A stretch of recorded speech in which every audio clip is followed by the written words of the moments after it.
Hold on, I'm going to record this. All right, I'm sitting with Jared Nelson. We're about ready to review some of the numbers and statistics for our luxury car buy homes. Jared, I've informed you that I may use this on some of my social channels and things like that. Can you just give me a verbal yes? I've been informed. Okay. Yeah. All right. So the site that we built, we launched about 5 months ago. Jared's question was, well, how well is it performing? He is a real estate person. I won't identify his market, but he is considering propping up one of these websites. So before he makes that decision, he's asking me to go ahead and review my numbers, my analytics with him, as I oftentimes do with many of my clients as part of my sales process.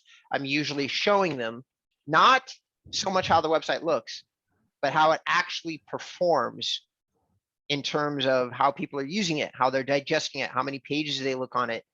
Now, some of my competitors have really good numbers in this area, like Real Estate Webmasters and Sierra Interactive, but many, if not most of my competitors don't have very good numbers in these arenas. If you ask them to do the same thing, they would probably come up with an excuse about why they couldn't or won't or shouldn't.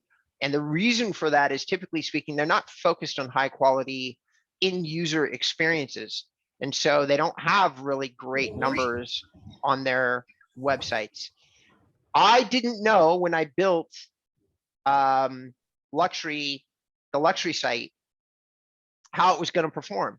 I just felt like I was making improvements on some existing things that we've done. So I did feel like it should perform well. That's what Jared was left with the last time he talked to me, is that it should perform well. So here's 28 days.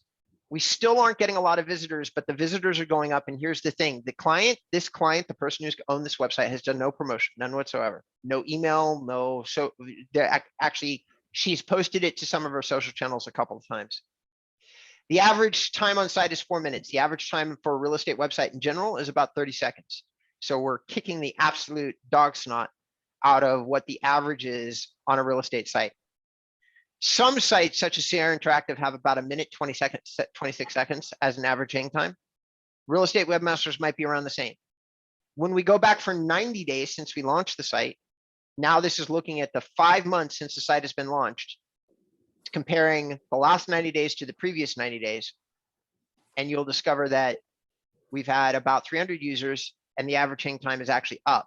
It's 5 minutes per page, which beats anything I've ever built by miles in terms of user engagement. My best in this category is usually 2 to 3 minutes of hang time. So my other sites, which by the way, still kick the averages in the teeth, but they don't destroy it the way that this site is. So when we go to client acquisition, which is another thing that somebody should be talking to you about if they're going to do this kind of video or have this information. So July to January, we propped the site up in August. So this definitely covers the entire website history. So you can see here, we've had 344 users. The bounce rate remains consistent. Sessions, almost every user that comes to this site actually comes back to it again, which is crazy. 344 new users, but 649 sessions. That means that most of these people came back twice.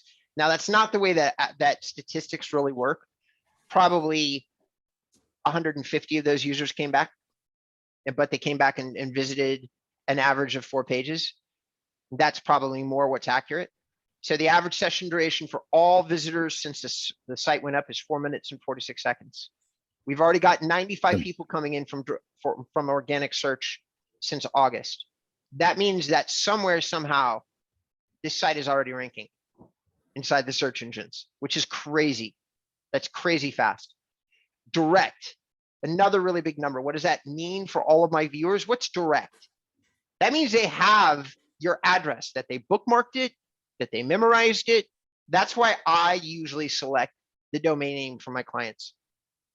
It needs to be something simple and memorable and direct, so that they can literally probably recall it just based on the website experience. Like, there's nothing that they need to know beyond the fact that what the domain name was. Many of you will remember, will appreciate that experience, because you and I both know that oftentimes you vaguely remember what the domain was. So you kind of search it and then figure it out. That's direct. It's all direct. This number is gigantic for this website, Jared. Yeah. This is a brand new website where 185 people have already memorized the domain name. So that's fucking stupid in terms of numbers. So for those of you who may not have seen it, this is a site that we built. It looks okay. It obviously has an agent with a memorable appearance as part of the site, but you also got strong like landing pages like this one with very customized content throughout that we're writing. All the content is what we're writing.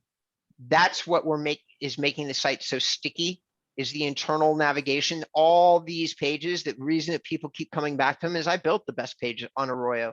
Looks the best, operates the best. Okay, takes you to wherever you want super fast. That was a 5-second trend like journey that everybody just watched. All of these are people who like Arroyo Vista, also like these neighborhoods. So this site is a niche site designed for luxury and only luxury. And so we've done a very good job of making sure, like, these are the schools. Every single one of these is a clickable link.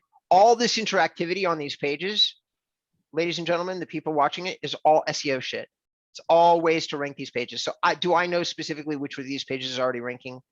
Jared, no, I do not. But do I know that they are ranking? Yes, I do. So you asked me what the numbers are. These are the best numbers of anything I've ever built. How's that? That's good.